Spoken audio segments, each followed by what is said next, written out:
En este proyecto vamos a determinar las propiedades coligativas de un solvente utilizando Excel. Las propiedades coligativas son aquellas que poseen una solución, las cuales son afectadas dependiendo de la cantidad de soluto que está disuelto en ella y no de su naturaleza. Suelen determinarse en soluciones líquidas y con relativa baja concentración o diluidas. Estas propiedades son disminución de la presión de vapor, aumento del punto de ebullición, disminución del punto de congelación y presión osmótica. Para fines de este proyecto, se plantea determinar, dada una serie de datos, las constantes ebulloscópicas y crioscópicas del alcanfor o de un solvente. Estas propiedades definen lo que son la disminución del punto de congelación y aumento del punto de ebullición.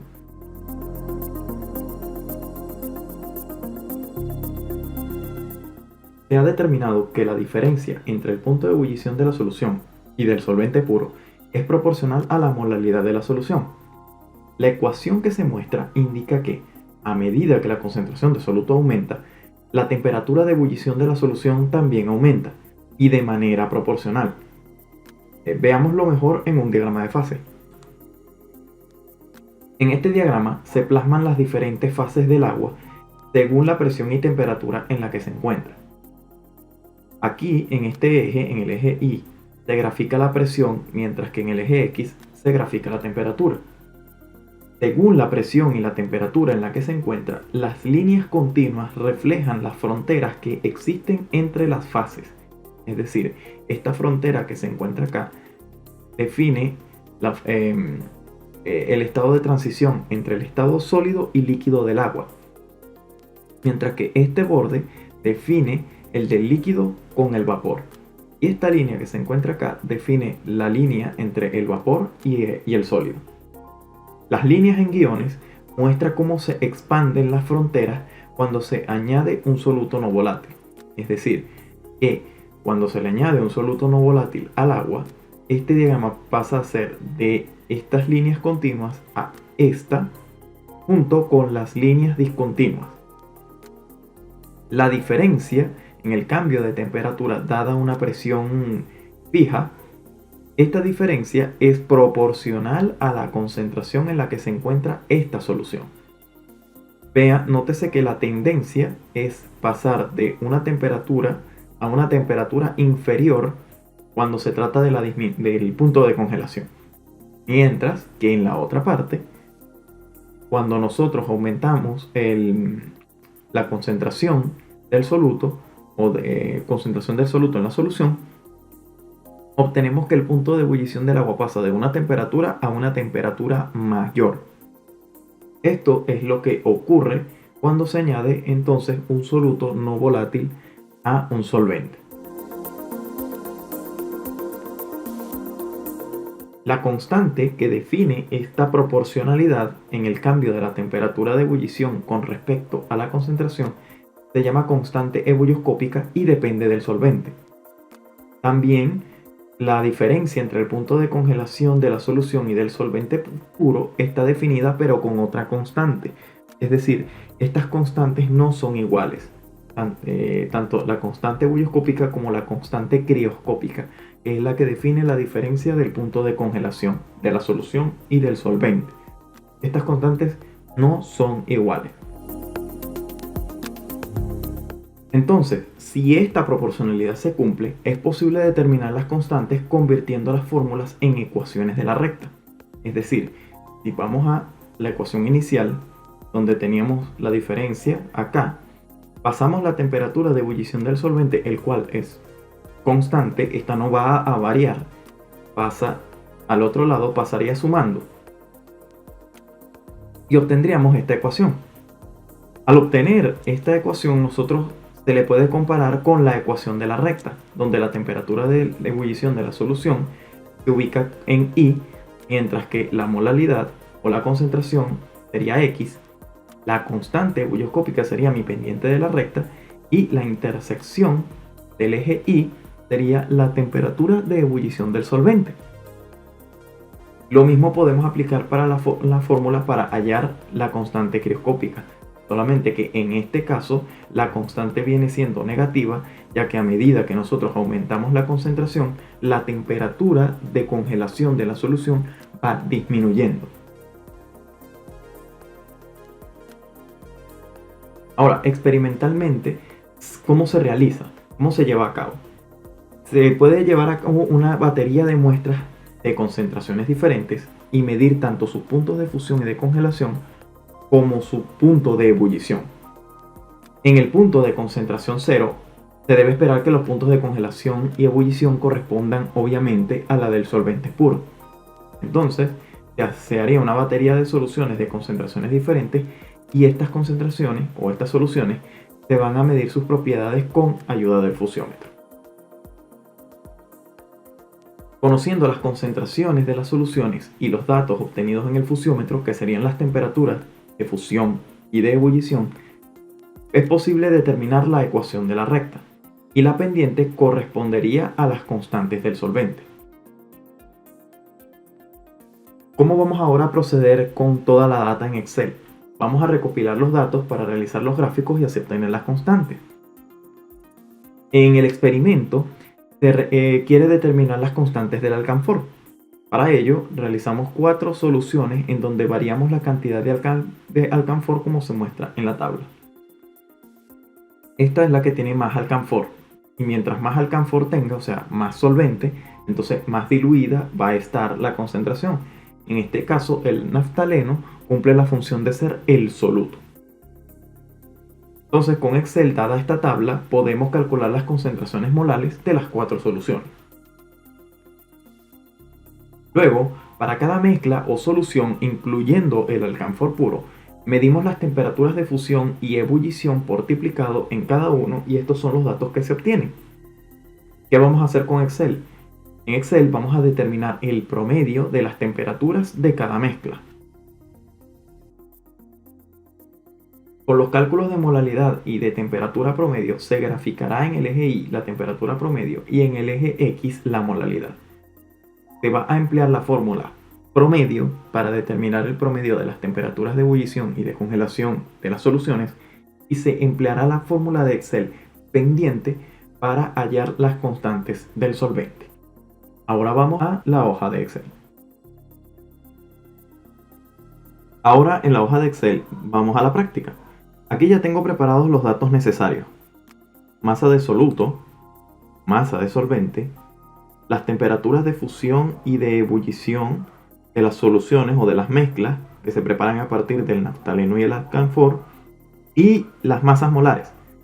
Las masas molares en este caso utilizaríamos solamente la del naftaleno para poder calcular la molalidad. La del alcanfor no es necesario. Entonces lo primero que vamos a hacer es calcular las concentraciones de cada mezcla. Nos guiaremos por la fórmula de la molalidad que tengo acá arriba, y los comenzaremos a colocar en este renglón que tengo acá. Según acá la mezcla, tenemos el solvente y las 4 mezclas. Para el solvente la molalidad tendría que ser 0 porque no tengo soluto. Para las demás vamos a colocarle la fórmula que tengo acá. Colocamos igual en masa de naftaleno, sería esta porque sería la de la primera mezcla. La primera mezcla es esto: masa de naftaleno y masa de alcanfor, que está en la primera fila, divido entre la masa correspondiente del alcanfor. Lo voy a multiplicar por 1000, que sería el factor de kilogramo a gramo, y luego lo divido entre la masa molar del naftaleno. A la masa molar del naftaleno voy a pulsar F4 para convertirlo en referencia absoluta, porque yo voy a desplazar esta fórmula a todo el renglón. Este se supone que debe ser la concentración, lo desplazo hacia todo el renglón y obtengo entonces las concentraciones de todas las mezclas. Ok, ahora voy a comparar mis valores con la calculadora. Me basta con el primero, sin embargo en el otro vamos a revisar que estén los datos correctamente. Sería el valor de la masa de naftaleno 0,0304, divido entre 0.624, multiplico por 1000 de la conversión y divido entre la masa molar del naftaleno, que es 128.17. Sería 0.380104. Ok. Significa que la fórmula planteada está bien. Voy a cerrar acá. Y los demás, ok, coincide los datos de masa de naftaleno y masa de alcanfor con la masa molar de naftaleno. Entonces por allí ya estamos muy bien. Ahora vámonos a la tabla de resultados. En la tabla de resultados vamos a colocar el valor de la molalidad. Aquí le voy a dar igual, que replique el valor de la molalidad que corresponde a la primera celda. Y luego lo que hago es bajarlo. Ok. Luego de allí vamos a determinar los valores promedio de las temperaturas de fusión y de ebullición. Aquí voy a dar igual, vamos a indicar que vamos a hacer una fórmula y vamos a colocar promedio. Ok, al colocar promedio vamos a utilizar solamente el renglón de arriba, porque vamos a, o de las filas de arriba, los datos de la fila de la primera fila. Le damos a aceptar y ya tengo entonces el promedio de estos tres valores. Lo mismo voy a hacer con temperatura de ebullición. Si no encuentro de repente la fórmula en mi listado, rápidamente aquí puedo colocar promedio. Le doy a ir y me sale el valor de promedio. O sencillamente yo ya sé cuál es la fórmula, lo anoto, promedio. Abro paréntesis y me voy a f de x. También es una opción. Selecciono el renglón, le doy a aceptar y ya ahí tengo mi valor promedio. Selecciono las dos celdas de la fila, desplazo. Ya tengo entonces los valores promedio de temperatura de fusión y temperatura de ebullición para cada mezcla. Ahora vamos a la inserción de gráficos. Nos vamos a ubicar en inserción del gráfico, pero primero seleccionamos las concentraciones versus temperatura de fusión y recordamos que el otro gráfico es concentración versus temperatura de ebullición. Entonces vamos a seleccionar este primer rango donde X sería concentración e Y sería la temperatura de fusión. Insertamos el gráfico, vamos a colocarlo un poco más grande y le vamos a colocar línea de tendencia y le vamos a cambiar el formato. Esto está en guiones y color azul, vamos a cambiárselo a un color negro y el ancho ya lo vamos a ver primero. Ok, la línea continua, no se distingue bien los puntos de la línea. Lo que puedo hacer es disminuir un poco el tamaño de línea, que se puedan distinguir algo los puntos. Además, puedo hacer que los puntos cambien de un color que contraste con el color de la línea de tendencia. Vamos a colocarle un rojo en el relleno y un rojo también en el contorno, y así se nota mejor. ¿Qué más podemos hacer? Vamos a tratar de colocar un poco más claro estas líneas de cuadrícula. Vamos a colocarlo de este color, está bien. Vamos a cambiar estos también. Y acá en el título de gráfico vamos a colocar temperatura de fusión versus concentración. O puede ser también en función de molalidad, da igual. Vamos a resaltar los ejes. Color líneas en negro. Y lo vamos a colocar un poco más grueso, de 1.25. Este también de 1.25. Y color negro.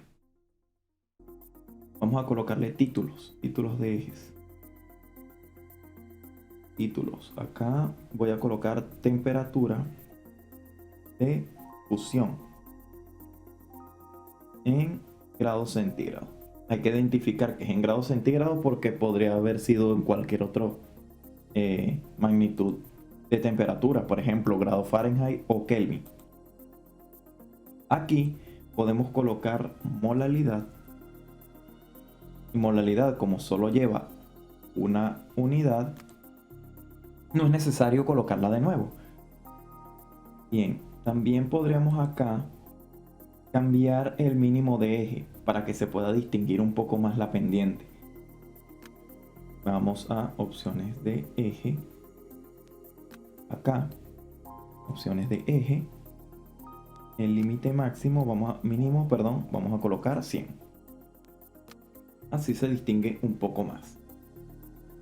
Ahora bien, nos falta entonces hacer el gráfico de temperatura de ebullición, pero para no hacer la misma tónica de realizar el gráfico cada punto, lo que voy a hacer es copiar el gráfico, lo voy a pegar manteniendo formato de origen,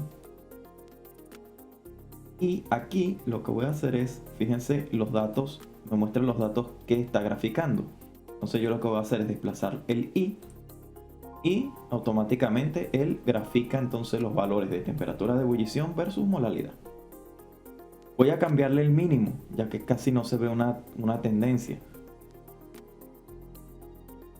Voy a irme al eje Y, cambio el eje a unos 200, por ejemplo. Puede ser así. Ahora, vamos a determinar las propiedades del alcanfor a través de la fórmula que había mencionado en la presentación, que es la fórmula pendiente. Vamos entonces a seleccionar la celda donde voy a colocar la fórmula, me voy a f de x y aquí me aparecen usadas recientemente. Sin embargo, si no la tienen, o uno tiene que anotar la fórmula pendiente acá en el buscador y colocar el botón o pulsar el botón ir. Ok, me aparece la fórmula pendiente y voy a ingresar entonces el rango de datos que coincide con la constante ebullioscópica. La constante ebullioscópica tiene como rango en I las temperaturas de ebullición y el conocido X sería la molalidad. Le doy a aceptar y ya obtengo la constante ebullioscópica. Con la crioscópica vendría siendo lo mismo. Me voy a f de x, ahora ya la tengo en usadas recientemente, lo que tengo es que darle a aceptar. Y en conocido Y, como es la crioscópica, sería el rango de temperaturas de fusión en el eje Y. Y en X sería igual las concentraciones. Y ya le doy a aceptar. Con ello, entonces tengo las constantes ebullioscópicas y crioscópicas empleando la fórmula pendiente. Ahora sí, si se necesita realizar estos cálculos reiterativamente, es decir, que necesiten calcular las propiedades coligativas de otros solventes, pueden emplear entonces esta hoja de cálculo con solamente colocar los datos que se proveen a través del laboratorio y el resto te puede ayudar a hacerlo Excel y no necesitas hacer estos cálculos nuevamente. Y con esto podemos dar conclusión a este proyecto de Excel para química.